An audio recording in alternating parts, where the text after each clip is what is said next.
नमस्कार दोस्तों, मैं विकास सर सक्षम एकेडमी के ऑनलाइन प्लेटफॉर्म पर आपका हार्दिक स्वागत करता हूं। मैं आपके सामने एक अत्यंत महत्वपूर्ण टॉपिक लेकर के आया हूं जिसका नाम है अर्थव्यवस्था। ठीक है, तो अब हम बात करने वाले हैं किस टॉपिक पे बात करेंगे, तो हम बात करेंगे अर्थव्यवस्था की बात करेंगे। अब ये अर्थव्यवस्था क्या है यहाँ पर आपको समझना है। ठीक है, तो यहाँ आप देखिए, जब हम किसी राष्ट्र को, ठीक है, समझना है, ठीक है, देखिएगा, जब हम किसी राष्ट्र को उसकी समस्त आर्थिक क्रियाओं के संदर्भ में परिभाषित करते हैं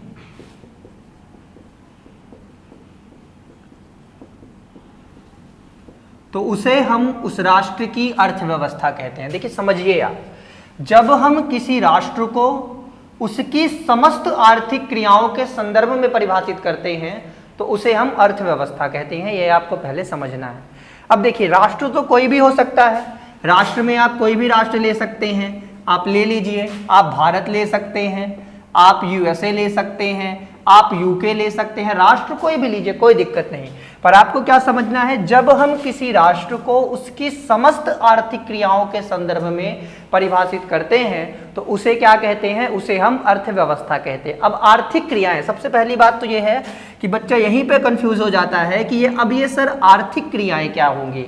आर्थिक क्रियाओं के संदर्भ में हम समझेंगे क्या कि आर्थिक क्रियाएं क्या होंगी, तो आपको समझना है। देखिए कौन कौन सी क्रियाएं, व्यापारिक, घरेलू व सरकार द्वारा, है ना। अब यहां पे समझिए बच्चों, बहुत इंपॉर्टेंट है। देखिए अर्थव्यवस्था मैं बता रहा हूं एक ऐसा महत्वपूर्ण टॉपिक है, इसमें होता कुछ नहीं है, क्योंकि देखिए इसमें प्योर इकोनॉमिक्स अप्लाइड होती है। ठीक है ना, प्योर इकोनॉमिक्स इसमें आती है।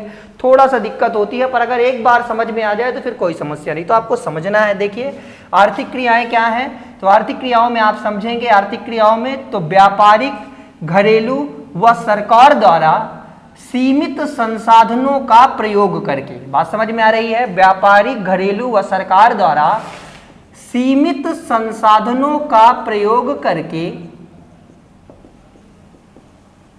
साधनों का प्रयोग करके उत्पादित, सीमित संसाधनों का प्रयोग करके वस्तुएं एवं सेवाएं,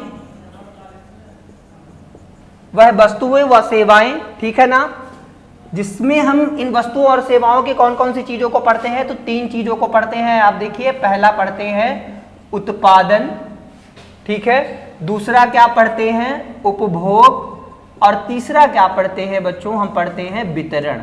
यानी कि आप ऐसे समझ सकते हैं, देखिए जब हम किसी राष्ट्र को उसकी समस्त आर्थिक क्रियाओं के संदर्भ में परिभाषित करते हैं तो उसे अर्थव्यवस्था कहते हैं। आर्थिक क्रियाएं कौन कौन सी होती हैं, तो व्यापारिक भी हो सकती हैं, घरेलू भी हो सकती हैं, सरकारी भी हो सकती हैं, या कह लीजिए कि तीनों हो सकती हैं।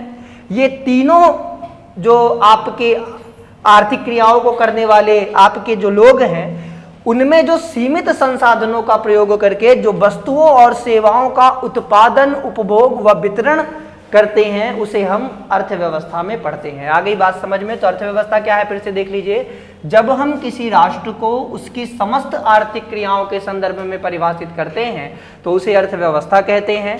इसके अंतर्गत आर्थिक क्रिया क्या है, तो देखिए इसमें व्यापारिक, घरेलू व सरकारी तीनों आती हैं। ये तीनों इकाइयां सीमित संसाधनों का प्रयोग करके वस्तु व सेवाओं के उत्पादन, उपभोग व वितरण की बात करती हैं, तो इसे हम क्या कहते हैं, इसे हम उस राष्ट्र की अर्थव्यवस्था कहते हैं। एग्जाम्पल के लिए समझ लीजिए, जैसे मान लीजिए एग्जाम्पल के लिए ले लीजिए, आप बात करिए यूएसए की, ठीक है। यूनाइटेड स्टेट ऑफ अमेरिका में एक कंपनी है जिसका नाम है एप्पल, ठीक है। क्या नाम है, उस कंपनी का नाम है एप्पल। अब जो एप्पल एक कंपनी है वो किस प्रकार की इकाई है, आर्थिक क्रियाओं में एक व्यापारिक इकाई है। एप्पल क्या है, देखिए समझिए, एप्पल एक व्यापारिक इकाई है, ठीक है। अब ये व्यापारिक इकाई जो एप्पल है वो क्या करती है, वो आपको पता होगा ये सेल फोन बनाती है। क्या बनाती है, सेल फोन बनाती है। और सेल फोन का क्या करती है, तीन ही काम करेगी। पहला काम क्या करेगी, पहले सेल फोन्स का उत्पादन करेगी, फिर उनका क्या कर देगी, डिस्ट्रीब्यूशन कर देगी, तो कुछ लोग उसका क्या करेंगे, उपभोग करेंगे।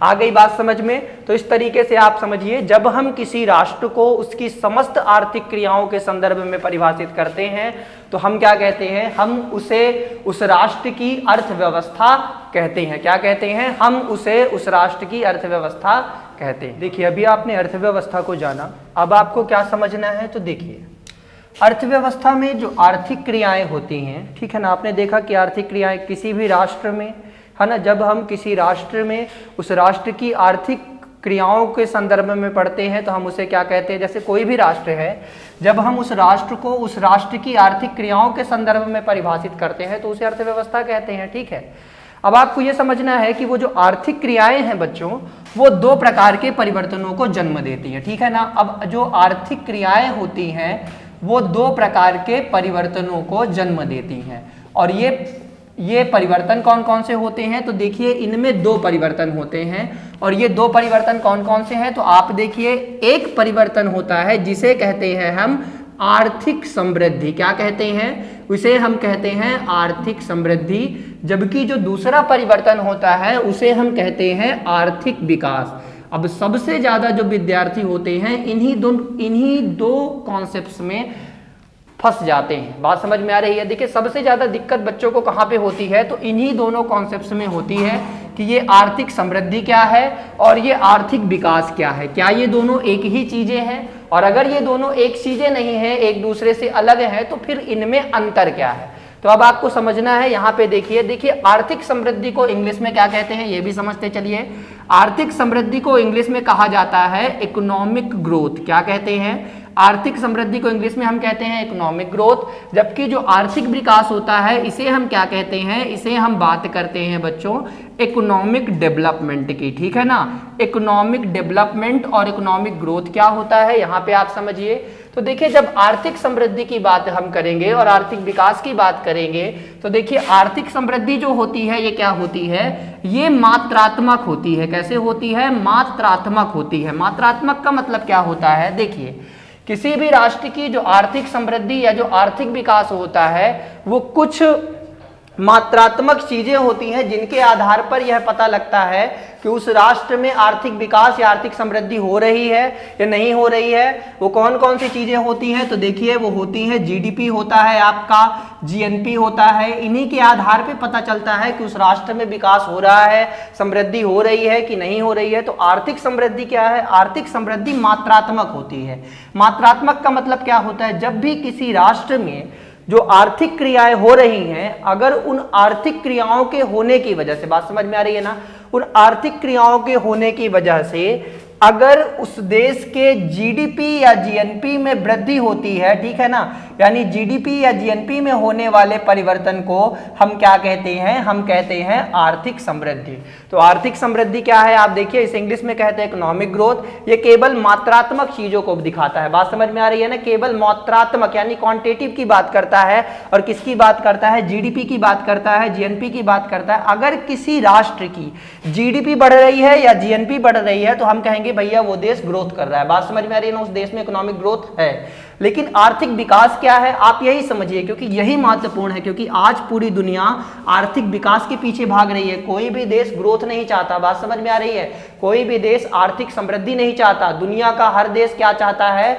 दुनिया का हर देश चाहता है आर्थिक विकास। बात समझ में आ रही है ना? क्या चाहता है? आर्थिक विकास। तो वो आर्थिक विकास क्यों चाहता है बच्चों? रीजन उसका यहाँ है, समझिए।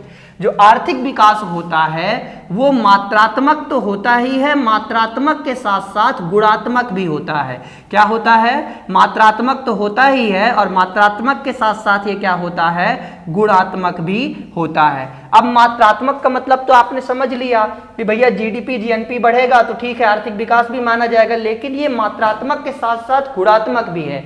और गुणात्मक का मतलब क्या है? देखिए, किसी राष्ट्र का जीडीपी बढ़े, ठीक है, बहुत अच्छी बात है, जीडीपी बढ़ रहा है। जीएनपी बढ़ रहा है, वो भी बहुत अच्छी बात है। अब ये जीडीपी जीएनपी क्या है? आप बिल्कुल परेशान हो रहे होंगे, परेशान मत होइए। इस क्लास के बाद यानी इस लेक्चर में ही आगे मैं आपको राष्ट्रीय आय पढ़ाने वाला हूं, जिसमें आपको जीडीपी और जीएनपी के कॉन्सेप्ट्स क्लियर हो जाएंगे। पर थोड़ा सा धीरज रखिए, पेशेंस रखिए और चीजों को समझिए। परेशान नहीं होइए कि सर ये जीडीपी नहीं समझ आता, जीएनपी नहीं समझ में आता, भारत का जीडीपी ग्रोथ रेट -23.9 चला गया है सीएसओ की लेटेस्ट रैंकिंग के हिसाब से इस क्वार्टर में। तो कैसे हुआ है उसकी बात हम विस्तार से आपसे करेंगे, पर अभी यहाँ पे समझिए कि जो आर्थिक विकास है वो मात्रात्मक भी होता है और गुणात्मक भी होता है। अगर किसी राष्ट्र की जीडीपी जीएनपी में परिवर्तन हो और उसके साथ साथ यदि गुणात्मक में क्या लिया जाएगा, ये तो बढ़े ही बढ़े, साथ में क्या क्या बढ़े, तो शिक्षा बढ़े, स्वास्थ्य बढ़े, है ना, रोजगार बढ़े, लोगों का लिविंग स्टैंडर्ड बढ़े। बात समझ में आ रही है ना, यानी कि लोगों का जो जीवन निर्वाह स्तर है वो भी बढ़े। अगर ये चीजें बढ़ती हैं तो हम क्या कहेंगे कि हाँ भैया उस देश में इकोनॉमिक डेवलपमेंट हो रहा है। बात समझ में आ रही है। अब ग्रोथ का मतलब क्या था? ग्रोथ का मतलब ये था कि आर्थिक समृद्धि में क्या था, केवल मात्रात्मक परिवर्तनों से मतलब था, मतलब जीडीपी बढ़े, जीएनपी बढ़े। अगर किसी राष्ट्र में जीडीपी बढ़ रही है, जीएनपी बढ़ रही है, तो हम कह देंगे कि हाँ भैया उस देश में ग्रोथ है। लेकिन अगर आपसे कोई कहे कि आर्थिक विकास क्या है, आर्थिक विकास फिर क्या कॉन्सेप्ट है, तो आर्थिक विकास ग्रोथ से बिल्कुल अलग है। विकास क्या है कि मात्रात्मक परिवर्तन तो हो ही, साथ साथ गुणात्मक भी हो, मतलब जीडीपी बढ़े, जीएनपी भी बढ़े। बात समझ में आ रही है। जीडीपी जीएनपी तो बढ़े ही, लेकिन उसका असर शिक्षा, स्वास्थ्य, रोजगार और जीवन निर्वाह स्तर पर भी पड़ना चाहिए। एक मिनट के लिए आप यहाँ पे समझ लीजिए, मोटा मोटा एग्जांपल मैं आपको बता देता हूँ। आपने सुना होगा गल्फ कंट्रीज के बारे में सुना होगा, जिसके अंतर्गत बच्चों सऊदी अरब आती है ना, कतर आती है ना, कतर आती है, संयुक्त अरब अमीरात आता है, यूएई आता है। हाल ही में चर्चा में बहुत ज़्यादा है, क्योंकि सीधी सी बात है आईपीएल ऑर्गेनाइज होने वाले हैं। आपको पता होगा इस बार के जो आईपीएल है कोरोना की वजह से भारत में नहीं हो रहे हैं, वो कहाँ हो रहे हैं, तो आपके यूएई में होने वाले हैं। तो अब वहाँ पे यूएई में, तो देखिए अब यहाँ पर इन देशों में यही है, जो सऊदी अरब है, कतर है, यूएई है, आप जानते हैं कि यहाँ पर तेल के कुएं पाए जाते हैं। तो भैया सीधी सी बात है, अब यहाँ पर चूंकि तेल पाया जाता है इसलिए बहुत ज्यादा रिच कंट्रीज हैं, इनके पास बहुत ज्यादा पैसा है, लेकिन ये इकोनॉमिक डेवलपमेंट पे उतना अच्छा नहीं कर पाती हैं। इनके यहाँ ग्रोथ है पर इकोनॉमिक डेवलपमेंट नहीं है। क्यों? क्योंकि देखिए उनके यहाँ जीडीपी तो बढ़ता है, जीएनपी भी बढ़ता है, लेकिन उनके यहाँ शिक्षा, स्वास्थ्य, रोजगार और जीवन निर्वाह स्तर पे इसका असर नहीं पड़ता। क्योंकि देखिए वहां पे क्या है, वहां पे जो इनकम का डिस्ट्रीब्यूशन है उसमें बहुत ज्यादा असमानता है। बात समझ में आ रही है। देखिए इनकम डिस्ट्रीब्यूशन में कैसे होता है, तो इस पे मैं आगे आपसे बात करूंगा, पर फिलहाल थोड़ा सा यहाँ पे बेसिक समझा देता हूं।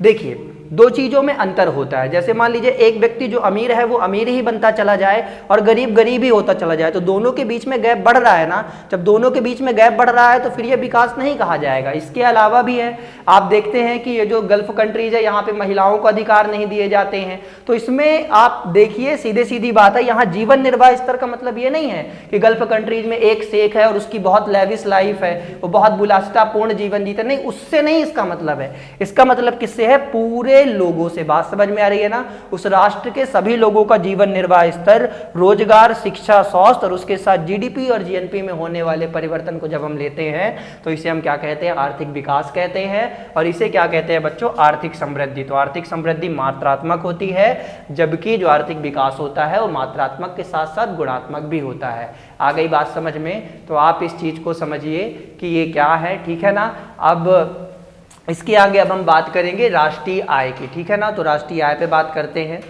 चलिए बच्चों अब हम बात करेंगे राष्ट्रीय आय की। किसकी बात करेंगे? अब हम बात करेंगे राष्ट्रीय आय की, ठीक है। अब राष्ट्रीय आय को क्या कहते हैं? देखिए राष्ट्रीय आय को अंग्रेजी में कहा जाता है नेशनल इनकम, ठीक है। तो सबसे पहले आप समझ लीजिए इसे क्या कहा जाता है। इसे कहा जाता है नेशनल इनकम। राष्ट्रीय आय क्या होती है? तो देखिए इसकी परिभाषा अगर आप देखेंगे तो एक वर्ष के दौरान, ठीक है ना, एक वर्ष के दौरान उत्पादित अंत व पूर्ण निर्मित वस्तुओं व सेवाओं का मूल्य ही, अंत्य व पूर्ण निर्मित वस्तुओं व सेवाओं का मूल्य ही क्या कहलाता है? राष्ट्रीय आय कहलाता है। आपको फिर से देख लेना है। एक वर्ष के दौरान उत्पादित अंत व पूर्ण निर्मित वस्तुओं व सेवाओं का मूल्य ही क्या कहलाता है? नेशनल इनकम कहलाता है। ठीक है, अब यहाँ पे थोड़ा सा समझिए, एक वर्ष के दौरान, एक वर्ष मतलब सीधी सी बात है, कोई भी आप एक वर्ष ले सकते हैं। कायदे से क्या लिया जाता है, हर देश का अपना अपना वित्तीय वर्ष होता है, तो भारत का भी एक वित्तीय वर्ष होता है, तो वित्तीय वर्ष लिया जाएगा। भारत का वित्तीय वर्ष काल कितना है, तो आप देखिए भारत का वित्तीय वर्ष है 1 अप्रैल से शुरू होता है और कब तक जाता है बच्चों, 31 मार्च तक जाता है। इससे रिलेटेड एक करंट अफेयर्स मैं आपको बता देता हूं। देखिए क्या हुआ था, कुछ वर्ष पहले जब नरेंद्र मोदी सरकार देश के पटल पर आई थी, तो उसने एक समिति का गठन किया था जिसका नाम था शंकर आचार्य समिति। किस समिति का गठन किया था, शंकर आचार्य समिति का गठन किया गया था। इस समिति ने यानी कि शंकर आचार्य समिति ने अपनी रिपोर्ट दी और रिपोर्ट देकर के उन्होंने कहा कि जो हमारा वित्तीय वर्ष 1 अप्रैल से 31 मार्च है, सरकार को इस 1 अप्रैल से 31 मार्च के वित्तीय वर्ष को बदल करके इसे 1 जनवरी से 31 दिसंबर कर देना चाहिए। ठीक है ना, तो आप याद रखिएगा भविष्य में जो भारत का वित्त वर्ष है अभी कितना है, तो 1 अप्रैल से 31 मार्च है, पर भविष्य में इसके बदलने के भी चांसेस है और ये क्या हो जाएगा, जब बदलेगा तो 1 जनवरी से 31 दिसंबर हो जाएगा। पर एक बहुत इंपॉर्टेंट फैक्ट है, देखिए जब मध्य प्रदेश में चुनावों से पहले शिवराज सिंह चौहान थे, सन 2017-18 की बात है, उस समय शिवराज सिंह चौहान ने क्या किया, मध्य प्रदेश के मुख्यमंत्री रहते हुए इन्होंने वित्त वर्ष को बदल दिया और मध्य प्रदेश में वित्त वर्ष क्या कर दिया, 1 जनवरी से 31 दिसंबर कर दिया। ठीक है ना, पर यह संभव नहीं हो पाया और अभी भी मध्य प्रदेश का वित्त वर्ष 1 अप्रैल से 31 मार्च है। ये क्यों और कैसे है, तो देखिए समझिए, जो वित्त वर्ष होता है बच्चों वो किसका इशू है, तो आप जानते हैं कि भारतीय संविधान में, यहाँ पे थोड़ा सा समझिए, थोड़ा सा ब्रॉड में लेके चलता हूँ। अगर आप भारतीय संविधान की बात करेंगे तो भारतीय संविधान में 7वीं अनुसूची है। ठीक है ना, 7वीं अनुसूची है और 7वीं अनुसूची में 3 विषय रखे गए हैं। कौन कौन से विषय रखे गए हैं, एक रखे गए हैं केंद्र विषय, दूसरे रखे गए हैं आपके राज्य विषय और तीसरे रखे गए हैं समवर्ती सूची के विषय। इन तीनों को थोड़ा सा आपको समझना है कि ये केंद्र, राज्य और समवर्ती का क्या कॉन्सेप्ट है। तो यहाँ पे आप समझिए, देखिए क्या होता है, अब सीधी सी बात है, आप देखते हैं कि ये जो हमारा भारतवर्ष एक राष्ट्र है, इसकी खास बात क्या है कि यहाँ पर एक सरकार तो दिल्ली में बैठ करके पूरे देश में शासन चलाती है, वो केंद्र सरकार है और इस समय पे नरेंद्र मोदी जी की सरकार है। इसके ठीक अतिरिक्त अगर आप देखेंगे तो हर स्टेट की अपनी अपनी सरकारें हैं। अब मध्य प्रदेश में इस समय पे शिवराज सरकार है। ठीक है, तो कुछ विषय ऐसे होते हैं जिसमें केंद्र सरकार पूरी तरह से नियम कानून बनाती है, कुछ विषय ऐसे होते हैं जिनमें राज्य सरकार स्वतंत्र रूप से नियम कानून बनाती है, पर कुछ विषय ऐसे होते हैं कि जिनमें केंद्र और राज्य दोनों मिलकर के कानून बनाते हैं, पर लास्ट फैसला जो अंतिम निर्णय होता है वो कौन लेता है बच्चों, तो समवर्ती सूची के अंतर्गत केंद्र सरकार लेती है। जैसे 1 मिनट के लिए देखिए, यहाँ पे अगर हम बात करें रक्षा या विदेश विभाग की बात करें, ठीक है ना, जैसे केंद्र में हम रक्षा या विदेशी विभाग की बात करें तो इन पे किसका निर्णय लिया जाएगा, हमेशा केंद्र सरकार निर्णय लेती है। आ गई बात समझ में। राज्य के पास कौन कौन सी शक्तियां हैं, तो आप जानते हैं राज्य अपने राज्य में, सीधी सी बात है, अपने राज्य में जो पुलिस होती है उस पर राज्य का पूरा प्रभाव होता है ना, जो कृषि क्षेत्र है उस पर राज्य डिसीजन ले सकता है। जबकि समवर्ती सूची के अंतर्गत कौन कौन से विषय आते हैं, तो जैसे मान लीजिए आप यहाँ पे प्रत्यक्ष एग्जाम्पल लिख सकते हैं, जीएसटी। अब जीएसटी क्या था, देखिए जीएसटी एक इनडायरेक्ट टैक्स था, एक अप्रत्यक्ष कर था और यह जो कर था ये केंद्र और राज्य दोनों को प्रभावित कर रहे, क्योंकि देखिए पहले कुछ, जैसे मान लीजिए 1 मिनट के लिए आप ऐसा देख लीजिए, मैं आपको बताता हूं, जब मैं 2017 के बाद से तो मैंने कोई मूवी देखी नहीं, ठीक है ना, थिएटर में जाकर के। तो 2017 के पहले जब मैं मूवीज देखने के लिए थिएटर में जाया करता था तो क्या होता था कि मतलब हर राज्य में अलग अलग टिकट्स हुआ करते थे। जैसे अगर यूपी की बात करें तो किसी मूवी का टिकट मान लीजिए 215 रुपए है यूपी में, ठीक है, तो वही मूवी का टिकट मध्य प्रदेश में 230 रुपए का होता था। क्यों, क्योंकि सीधी सी बात है, उत्तर प्रदेश सरकार क्या करती थी, जो मनोरंजन कर होता था वो कौन लगाता था, मनोरंजन कर कौन लगाता था बच्चों, तो स्टेट गवर्नमेंट के पास था, ठीक है ना, मनोरंजन कर हमेशा से स्टेट गवर्नमेंट लगाती थी। तो अब मान लीजिए अगर जो एक टिकट का मूल्य 200 रुपए है तो 15 रुपए सरकार ने क्या कर दिए, अपना एंटरटेनमेंट टैक्स लगा दिया, ठीक है। तो कुल मूल्य कितना हो गया, 215 रुपए। अब वो पिक्चर यहां पर भी 200 रुपए में ही है, मध्य प्रदेश में भी ये पिक्चर कितने की है, 200 रुपए की ही है। पर अब इसमें क्या करेंगे, इसमें जो मध्य प्रदेश सरकार होगी वो 30 रुपए और लगा देगी। अब उसको अपने हिसाब से टैक्स लगाना है, ऐसा तो नहीं कि यूपी से देखा देखी करेगी, वो अपने हिसाब से सोचेगी कि उसे कितना प्रत्यक्ष कर लगाना है, तो वो लगा देती है, मान लीजिए 30 रुपए का कर लगा देती है। तो एमपी में उसके प्राइसेस कितने हो जाते हैं, 230 रुपए, जबकि वही पिक्चर यूपी में कितने की मिलती है, 215 रुपए। और ये किसका हिस्सा था, मनोरंजन कर का, और मनोरंजन कर कौन लगाता था, राज्य सरकार लगाती थी। अब एक नई व्यवस्था आ गई है, कौन सी, जीएसटी। अब मनोरंजन कर किसके अंतर्गत आता है, तो जीएसटी के अंतर्गत आता है। अब आप पूरे भारत में कहीं भी पिक्चरें देखिए, आपको हर जगह थिएटर के टिकट एक ही मिलेंगे, लेकिन आप जीएसटी को देखिए कि जीएसटी हमारे देश के फेडरल स्ट्रक्चर का सबसे अच्छा एग्जाम्पल है। बात समझ में आ रही है कि केंद्र और राज्य के बीच में जो हमारे वित्तीय संबंध हैं वो कितने प्रगाढ़ हैं। ये कैसे समझ में आते हैं, तो ये समझ में आते हैं समवर्ती सूची से। आपने देखा होगा जब जीएसटी को 1 जुलाई 2017 को जब इसे लागू किया गया था, तो आपने देखा होगा कि इसको पहले लोकसभा और राज्यसभा से पास कराया गया और उसके बाद इसे राज्यों की विधानसभाओं से भी इसे गुजारा गया, है ना। और जब ये पूरी जगह से पास हो गया तो सर्वसम्मति के बाद आपकी एक जीएसटी काउंसिल बनी और फिर एक जीएसटी का एक नया प्रारूप आया। ऐसा क्यों होता था, क्योंकि समवर्ती सूची का विषय था। बात समझ में आ रही है। तो देखिए हम कहाँ थे, तो अभी आप देख लीजिए इसी प्रकार से जो वित्त वर्ष है भारत का वर्तमान में कितना है, तो 1 अप्रैल से 31 मार्च है, ठीक है। शंकराचार्य समिति ने रिकमेंड किया है 1 जनवरी से 31 दिसंबर के लिए। वर्तमान में भारत सरकार ने इस पर कोई भी निर्णय लिया नहीं है, तो अभी तो ये ठंडे बस्ते में है। जब कभी भी कोई निर्णय होगा तो आप इसे अपडेट कर लीजिएगा, ठीक है ना। तो आप थोड़ा सा इन चीज़ों को देखिएगा और समझिएगा। देखिए तो अभी तक हमने क्या पढ़ा बच्चों, एक वर्ष समझ लिया यानी कि वित्तीय वर्ष। अब हम देखेंगे अंत व पूर्ण निर्मित वस्तुएं व सेवाएं, ठीक है ना। अब सबसे बड़ी बात यह है कि किस प्रकार की वस्तुएं और सेवाएं, और ये होती कितने प्रकार की है। देखिए अगर आपको अर्थव्यवस्था को समझना है कि ये छोटे छोटे कॉन्सेप्ट्स आपको बहुत अच्छे तरीके से समझने होंगे, ठीक है ना। तो इस कॉन्सेप्ट को आप थोड़ा सा समझेंगे और देखेंगे। देखिए तो अब हम बात करेंगे बच्चों वस्तुएं की। हमने आपको वहां पे दिखाया था ना कि पूर्ण व अंत्य वस्तुएं क्या होती हैं, पूर्ण निर्मित या अंत्य वस्तुएं क्या होती है। देखिए समझिए, अंत्य व पूर्ण निर्मित वस्तुएं वो वस्तुएं होती हैं जो इन्हें इंग्लिश में कहते हैं फिनिश्ड गुड्स। क्या कहते हैं, इन्हें इंग्लिश में कहते हैं बच्चों फिनिश्ड गुड्स। अब ये फिनिश्ड गुड्स क्या होती हैं, ठीक है, समझिएगा। देखिए मान लीजिए कि मेरे पास एक खेत है, ठीक है, और उस खेत में मैं 1 क्विंटल गेहूं का उत्पादन करता हूं। क्या उगाता हूं, 1 क्विंटल गेहूं मैं अपने खेत में उत्पादित करता हूं, उत्पादन करता हूं उस चीज का। अब वो गेहूं क्या हुआ, गेहूं एक वस्तु के रूप में हो गया, ठीक है। अब वो जो 1 क्विंटल गेहूं मैंने उत्पादित किया उसमें से मैंने क्या किया, 60 किलो गेहूं मार्केट में बेच दिया, ठीक है। यानी 60 किलो का गेहूं मार्केट में प्रत्यक्ष रूप से बेच दिया ताकि उसका लोग उपभोग कर लें।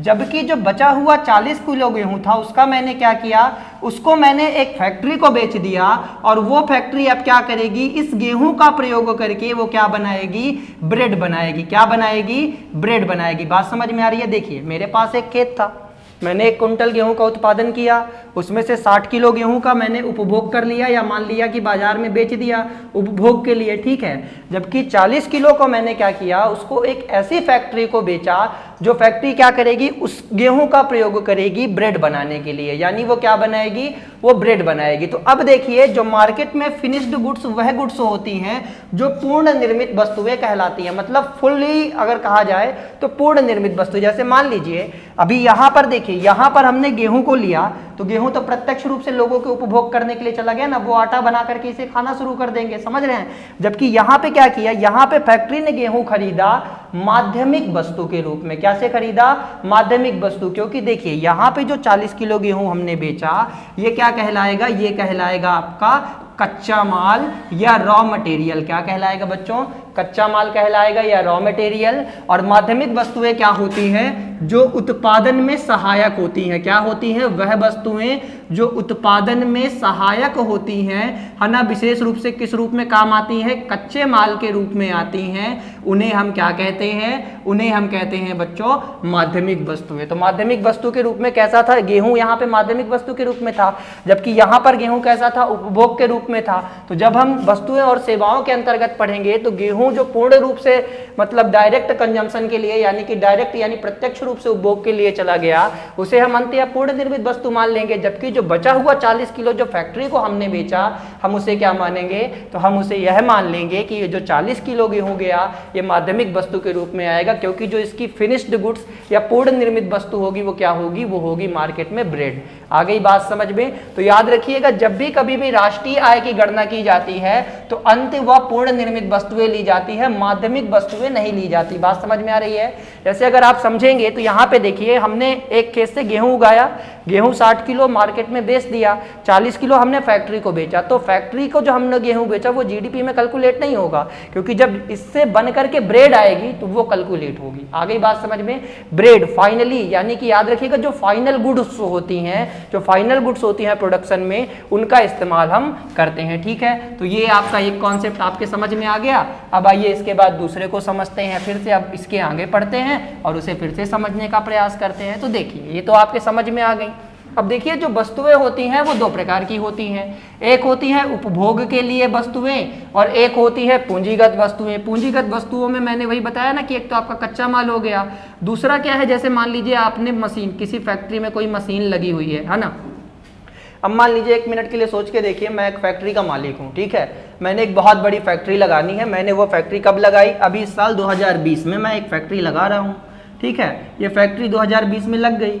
अब जब 2020 में फैक्ट्री लगेगी तो इसमें जो मशीनें लगेंगी वो 10 से 15 साल तक तो खराब होंगी नहीं। तो क्या हर साल उसको हम जीडीपी में गिनते रहेंगे, नहीं, क्योंकि वो क्या है, एक पूंजीगत वस्तु है। तो पूंजीगत वस्तुओं को हम क्या करते हैं, हम कभी भी इसमें एवेल्युएट नहीं करते हैं। लेकिन जो उपभोग होता है वो क्या होता है, जैसे मान लीजिए जिस वस्तु का हम भोग कर लेते हैं, बात समझ में आ रही है, यानी जिस वस्तु का हम अपने लिए इस्तेमाल कर लेते हैं उसे हम क्या कहते हैं, उपभोग। और उपभोग वस्तुएं कितने प्रकार की होती हैं बच्चों, तो दो प्रकार की। एक होती है सामान्य उपभोग के लिए वस्तुएं, दूसरी होती है टिकाऊ उपभोग के लिए वस्तुएं। जैसे सामान्य उपभोग के लिए आप क्या ले सकते हैं, बड़े आराम से ले लीजिए, गेहूं ले लीजिए, चावल ले लीजिए, ब्रेड ले लीजिए, ये सब क्या है, सामान्य उपभोग। आप डेली कंजम्पशन करके इन्हें समाप्त कर देंगे। बात समझ में आ रही है, आप डेली ये गेहूं खाएंगे, चावल खाएंगे, समाप्त कर देंगे। लेकिन टिकाऊ उपभोग, कंज्यूमर ड्यूरेबल्स क्या कहलाती हैं, तो यहाँ पे देखिए इसके अंतर्गत आता है आपका फ्रिज, वॉशिंग मशीन। अब वॉशिंग मशीन आदमी जिंदगी में एक ही बार ना खरीदता है कि हर साल खरीदता है, हर साल तो कोई वॉशिंग मशीन खरीदेगा नहीं, समझ रहे हैं ना। देखिए, हंसते रहिए, मुस्कुराते रहिए, आराम से पढ़िए, ये इकोनॉमिक्स। और जब ये अप्लाइड होती है ना तो बड़ा खूबसूरत सा विषय है, इससे खूबसूरत विषय मुझे नहीं लगता कि कोई है। हालांकि मैं कोई भी विषय पढ़ाऊँ वही खूबसूरत हो जाता है, ये एक अलग से है ना, तो वो एक अलग बात है। पर यहाँ आप देखिए तो टिकाऊ उपभोग क्या है, तो देखिए टिकाऊ उपभोग में क्या है, फ्रिज और वॉशिंग मशीन। अभी हर साल तो आदमी खरीदेगा नहीं, तो हर साल तो इनका उत्पादन होगा नहीं। आ गई बात समझ में। तो अब देखिए, तो ये टिकाऊ उपभोग की वस्तुएं हो गई, जैसे फ्रिज और वॉशिंग मशीन। तो जिस साल खरीदा, जिस साल मान लीजिए मेरे पिताजी ने इस साल एक फ्रिज खरीदा, ठीक है, तो ये इस साल के जीडीपी में आएगा। लेकिन वही फ्रिज जो अगले साल मेरे घर में रखा रहेगा तो कोई यूज में आएगा, बिल्कुल नहीं आएगा। ठीक है, अब देखिए फिर इसके बाद हम क्या करते हैं, देखिए जो सामान्य उपभोग की वस्तुएं होती हैं ये दो प्रकार की होती है, एक सामान्य वस्तुएं, दूसरी होती है निकृष्ट या गिफन वस्तुएं। It is a most important concept of Giffen goods. ये इतना इंपॉर्टेंट कॉन्सेप्ट है बच्चों गिफन गुड्स का कि अगर आपको एसएससी का सीजीएल देना है, अगर आपको बैंक का पीओ देना है, अगर आपको यूपीएससी देना है, यूपीपीसीएस देना है, एमपीपीएससी देना है, तो पूछता है कि भैया ये गिफन गुड्स क्या है। तो आप देखिएगा, एक गिफन महोदय थे, कौन थे, गिफन महोदय, यानी एक अर्थशास्त्री थे जिनका नाम था गिफन। और गिफन ने क्या बताया आप समझिए। देखिए, गिफन ने ये कहा कि पहले तो हम सामान्य वस्तु समझ लेते हैं, गिफन वस्तु इसी से समझ में आ जाएगा। सामान्य वस्तुएं जैसे मान लीजिए क्या होती हैं, जैसे कोई भी वस्तु सामान्य वस्तु तब कही जाएगी यदि उसके मूल्य में वृद्धि हो। बात समझ में आ रही है, मूल्य में वृद्धि होगी तो उसके उपभोग में क्या आएगी, कमी आएगी। ठीक है ना, ये तो लॉ ऑफ डिमांड्स कहलाता है, इसे मांग का नियम कहते हैं कि जब किसी वस्तु के मूल्य में वृद्धि होती है तो जो उसका उपभोग होता है वो धीरे धीरे क्या होता है, घटने लगता है। मान लीजिए जैसे खाने के एक मिनट के लिए ले लीजिए टमाटर, बाजार में इस समय टमाटर कितने रुपए है, तो 60 रुपए प्रति केजी अगर टमाटर है तो ठीक है भैया, मान लीजिए कुछ बड़े लोग खा रहे हैं, पर गरीब आदमी ने तो खाना छोड़ दिया होगा। अब बड़ा आदमी कब खाना छोड़ देगा, जब ये 120 रुपए किलो हो जाएगा। जब 120 रुपए किलो टमाटर होगा तो गरीब अमीर आदमी भी खाना छोड़ देगा। अब ऐसा क्यों हो रहा है, क्योंकि सीधी सी बात है, जब मूल्य में वृद्धि होगी तो उपभोग क्या होगा, उसका कम होगा, है ना। यानी उस वस्तु की मांग क्या होगी, उपभोग या कह लीजिए डिमांड क्या होगी, घटेगी। ठीक है, ठीक इसके विपरीत क्या होगा, जैसे मान लीजिए अभी अब तो मूल्य बढ़ा था तो ऐसा था, अब 1 मिनट के लिए मान लीजिए अगर मूल्य घट जाए, अब 60 रुपए किलो टमाटर है, कल को मान लीजिए 10 रुपए किलो टमाटर मिलने लगे, तो मैं ये गारंटी कह सकता हूँ कि समोसे की चटनी जो आप लोग खाते हैं ना, वो भी आपको दुकानों में मिलेगी। अभी आप जाएंगे वो टमाटर की चटनी नहीं मिलेगी, कोई भी आपको सड़ी गली चटनी दे देंगे, किसी की भी आप खाइए, कोई दिक्कत नहीं। क्यों, क्योंकि टमाटर महंगा है। अगर यही टमाटर 10 रुपए का हो जाएगा तो सीधी सी बात है, क्योंकि इसका मूल्य गिर जाएगा तो इसकी मांग क्या होगी बच्चों, बढ़ जाएगी। अब आइए गिफ्ट एंड गुड्स समझते हैं। मोस्ट इंपॉर्टेंट कॉन्सेप्ट है, आराम से समझना, परेशान नहीं होना। गिफ्ट एंड गुड्स क्या है, वह वस्तुएं, ठीक है ना। अब आपने देखा कि जब मूल्य में वृद्धि होती है तो वस्तु की डिमांड घटती है, लेकिन गिफ्ट एंड गुड्स में ऐसा नहीं होता। वह वस्तुएं जिनके मूल्य में वृद्धि होने के बाद भी, अगर उनके मूल्य में वृद्धि होती है तो भी उनकी मांग बढ़ती है, यानी कि मांग घटती नहीं है। अब आप सोचो कि ऐसी कौन सी वस्तुएं हों, समझ रहे हैं, आपको क्या समझना है। देखिए, कुछ ऐसी वस्तुएं हैं जिनका मूल्य तो बढ़ रहा है, पर मूल्य बढ़ने के बावजूद भी उनका कंजम्पशन कम नहीं हो रहा है भाई, उनकी डिमांड बढ़ रही है। कैसे, एग्जाम्पल के लिए ले लीजिए हीरा। हीरा यानी कि समझ रहे हैं ना, डायमंड। अब हीरा क्या है, हीरे को घर में रखने से कोई फायदा थोड़ी होता है। कौन सा ऐसा पुरोहित कहता है कि हीरे को घर में ले आके रखोगे तो अगली बार प्रधानमंत्री या राष्ट्रपति बन जाओगे, यूपीएससी निकल जाएगा, एसएससी, कुछ कॉन्सेप्ट नहीं होता। लेकिन हीरे का कॉन्सेप्ट क्या है, देखिए, जो हीरा होता है, जो डायमंड होता है, उसका यूज किस लिए किया जाता है, तो आप यहाँ पे समझिए। देखिए, हीरा जो होता है ये यह सूचित करता है कि जिस व्यक्ति के पास हीरा होगा वो बहुत अमीर आदमी होगा। बात समझ में आ रही है। तो लोग अगर हीरे का मूल्य मान लीजिए 50,000 हो और वो कल को बढ़ के 1 लाख हो जाए तो लोग उसे और ज्यादा खरीदेंगे। क्यों खरीदेंगे, वो इसीलिए उस वस्तु को खरीदेंगे क्योंकि सीधी सी बात है, क्योंकि उसका मूल्य तो बढ़ रहा है लेकिन उसकी डिमांड भी बढ़ रही है। तो ऐसी वस्तुएं जिनका मूल्य तो बढ़े लेकिन डिमांड घटे नहीं बल्कि बढ़ने लगे, उसे हम क्या कहते हैं, गिफ्ट एंड गुड्स। एक दूसरा एग्जाम्पल लेकर के देखिए, दूसरा एग्जाम्पल मैं आपको समझाता हूँ। जैसे 1 मिनट के लिए आप एक और एग्जाम्पल ले लीजिए और उस और एग्जाम्पल के द्वारा आप और समझिए। देखिए, गिफ्ट एंड गुड्स समझते हैं कि ये क्या है। देखिए, अभी आपने हीरे के संदर्भ में देखा, अब फिर से आप दूसरा एग्जाम्पल देख लीजिए। जैसे मान लीजिए गिफ्ट एंड गुड्स वह वस्तुएं और सेवाएं होती हैं कि जिनके मूल्य में यदि वृद्धि होती है, बात समझ में आ रही है। अगर उनके मूल्य में वृद्धि होती है तो भी जो उनकी मांग होती है उन वस्तुओं की, वो गिरती नहीं है बल्कि क्या हो जाती है, बढ़ जाती है।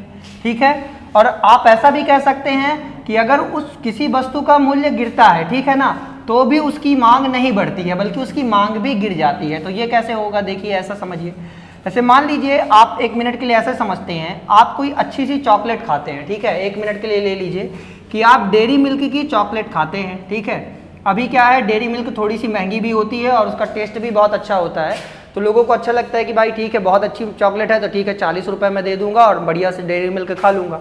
अब 1 मिनट के लिए सोच के देखिए, अगर इस डेयरी मिल्क का मूल्य कल को घट करके 5 रुपए हो जाए, ठीक है, 5 रुपए हो जाए डेयरी मिल्क का, तो बहुत लोग डेयरी मिल्क को खाना छोड़ देंगे। क्यों, मूल्य तो गिरा पर इसकी मांग बढ़ेगी नहीं बल्कि मांग घट जाएगी। क्यों, क्योंकि देखिए जो लोग होंगे, जो समझदार होंगे, उनके समझ में ये बात तुरंत आएगी कि देखिए ऐसा था, पहले तो डेयरी मिल्क 40 की मिलती थी पर अब ये 5 की देने लगा है, इसका मतलब है कि जरूर इस डेयरी मिल्क में कुछ दाल में काला है। बात समझ में आ रही है। तो लोग ये सोच करके क्या करेंगे, इस वस्तु की मांग को बढ़ाने की बजाय क्या करेंगे, घटा देंगे। तो आ गई बात समझ में। तो ऐसी वस्तुएं और सेवाएं कि जिनके मूल्य में वृद्धि, मांग अगर मूल्य में वृद्धि होती है तो मांग गिरने के बजाय बढ़े, और ऐसा जिसमें कि मूल्य आपका गिरे तो मांग क्या हो, मांग बढ़े नहीं बल्कि क्या हो, गिरने लगे। ठीक है, इस कॉन्सेप्ट को हम क्या कहते हैं बच्चों, गिफ्ट एंड वस्तुएं कहते हैं। ठीक है ना, इन्हें गिफ्ट एंड गुड्स कहते हैं। तो देखिए अभी हमने समझ लिया कि ये वस्तुएं कौन कौन सी वस्तुएं और सेवाएं होती है, उनका क्या कॉन्सेप्ट होता है। अब चलिए अब हम देखते हैं उत्पादन इकाइयां क्या क्या होती हैं। ठीक है ना, तो अब हम बात करेंगे उत्पादन इकाइयों को। अब हम बात करेंगे उत्पादन इकाइयों को। ठीक है ना, देखिए बच्चों अभी हमने क्या पढ़ लिया, अभी हमने ये जान लिया कौन कौन सी वस्तुएं और सेवाएं होती हैं और कैसा कैसा उनका कॉन्सेप्ट होता है। अब हम क्या देखेंगे, तो अब हम देखेंगे बच्चों उत्पादक इकाइयाँ। क्या देखेंगे? उत्पादक इकाइयाँ। उत्पादक इकाइयाँ कौन कौन सी उत्पादक इकाइयाँ? देखिए उत्पादक इकाइयाँ क्या होती हैं? वह वस्तु, वह इकाई जो किसी चीज का उत्पादन करे। बात समझ में आ रही है? देखिए कोई भी ऐसी यूनिट जो किसी वस्तु का क्या करे? उत्पादन करे। जो उत्पादन करेगा वो क्या होगा? उत्पादक होगा। अब यहाँ पे आप इस कॉन्सेप्ट को अच्छे से समझें तो कैसे? देखिए उत्पादक इकाइयाँ सामान्यतः 3 प्रकार की होती हैं। कैसी कैसी होती हैं? 3 प्रकार की उत्पादक इकाइयों की बात हम करते हैं, ठीक है ना। कौन कौन सी उत्पादक इकाइयाँ होती हैं? तो देखिए सबसे पहले उत्पादक इकाई वह होती है जो ये सोचती है कि कम से कम लागत लगे। क्या हो? कम से कम लागत लगे और अधिक से अधिक उत्पादन किया जाए। बात समझ में आ रही है? क्या कहती है? कम से कम लागत लगे और अधिक से अधिक उत्पादन किया जाए। ऐसी उत्पादक इकाइयों में क्या आती हैं? तो आपकी व्यापारिक इकाइयाँ आती हैं। क्या आती हैं?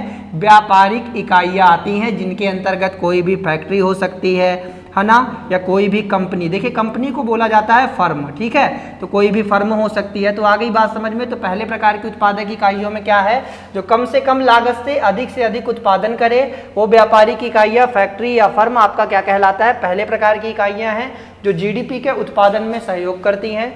दूसरी प्रकार की इकाइयाँ कौन होती है? देखिए जो किसी वस्तु का उत्पादन नहीं करती। बात समझ में आ रही है ना? जो किसी वस्तु का उत्पादन नहीं करती, लेकिन वो जो सेवा देती हैं उसका मूल्य लेती हैं। बात समझ में आ रही है? देखिए इसके अंतर्गत वो इकाइयाँ होती हैं जो किसी वस्तु का उत्पादन नहीं करती, बल्कि क्या करती हैं? सेवा का मूल्य लेती हैं। क्या करती हैं? सेवा का मूल्य लेती हैं। जैसे 1 मिनट के लिए आप यहाँ पे देखिए, कोई इंश्योरेंस कंपनी है, ठीक है ना, कोई भी मान लीजिए, इंश्योरेंस इंग्लिश में हो जाता है, हिंदी में समझ लीजिए, कोई बीमा कंपनी है, ठीक है, कोई बैंक है। अब अगर आप कहेंगे कि बैंक क्या कोई उत्पादन देता है? तो नहीं, बैंक तो किसी चीज का उत्पादन नहीं करता, ठीक है ना।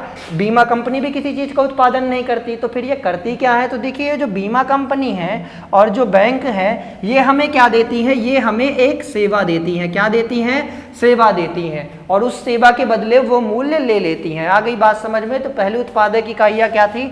ऐसी उत्पादक इकाइयाँ जो कम से कम लागत में अधिक से अधिक उत्पादन करें, अधिक से अधिक लाभ लेना चाहें, ठीक है ना। तो अधिक से अधिक लाभ ये लेना चाहती हैं, उसके अंतर्गत क्या क्या आती है? व्यापारिक इकाइयाँ, फैक्ट्री, फर्म हो सकती है। दूसरी ऐसी इकाइयाँ होती हैं जो सेवा का मूल्य लेती हैं, बीमा कंपनी, बैंक हो सकता है। और तीसरी इकाइयाँ कौन सी होती हैं? वो इकाइयाँ होती हैं बच्चों, तीसरी इकाइयाँ जिसके अंतर्गत देखिए क्या होता है, कुछ लोग ऐसे भी होते हैं जो किसी वस्तु को बाजार में नहीं बेचते, बल्कि उसे निजी उपभोग के लिए रख लेते हैं। बात समझ में आ रही है ना? किस लिए रख लेते हैं? निजी उपभोग के लिए। जैसे 1 मिनट के लिए आप मान लीजिए कोई किसान है, ठीक है, कोई किसान है और वो खेती करता है, ठीक है ना, खेती करता है यानी कि वो गेहूं और चावल दोनों उगाता है, पर वो उसे बाजार में ले जा करके नहीं बेचता, बल्कि क्या करता है? उसे अपने निजी उपभोग के लिए रख लेता है। तो वह इसे अपने निजी उपभोग के लिए रख लेता है, तो इसे हम क्या कहेंगे? इस प्रकार की इकाइयों को हम क्या कहेंगे? आपकी निजी इकाइयाँ, ठीक है ना। तो देखिए 3 प्रकार की इकाइयाँ, उत्पादक इकाइयाँ, आपको जीडीपी और जीएनपी का जब हम कैलकुलेशन करते हैं तो उसके बारे में हम इसकी 3 प्रकार की इकाइयों की बात करते हैं। पहली इकाइयाँ वो जो कम से कम लागत में अधिक से अधिक लाभ ले सके, दूसरी इकाइयाँ जो अपनी सेवाओं का मूल्य लेती हैं, और तीसरे में क्या होती है? तो तीसरे में होती हैं आपकी निजी उपभोग की इकाइयाँ, ठीक है ना। तो ये आपकी कौन सी इकाइयाँ होती हैं? तो देखिए निजी उपभोग की इकाइयाँ होती हैं, ठीक है। देखिए बच्चों, इस तरह से हमने आपको अर्थव्यवस्था और राष्ट्रीय आय को बेसिक तरीके से बताया। अब जब हम दूसरी बार बात करेंगे तो राष्ट्रीय आय लेखांकन यानी नेशनल इनकम अकाउंटिंग की बात करेंगे, किस प्रकार से जीडीपी और जीएनपी को लिया जाता है और उसके अंतर्गत कौन कौन सी चीज़ें ली जाती हैं, ठीक है। अगर आपको ये वीडियो पसंद आता है तो प्लीज़ इस चैनल को सब्सक्राइब कर दीजिए, शेयर कर दीजिए, लाइक कर दीजिए, ठीक है ना।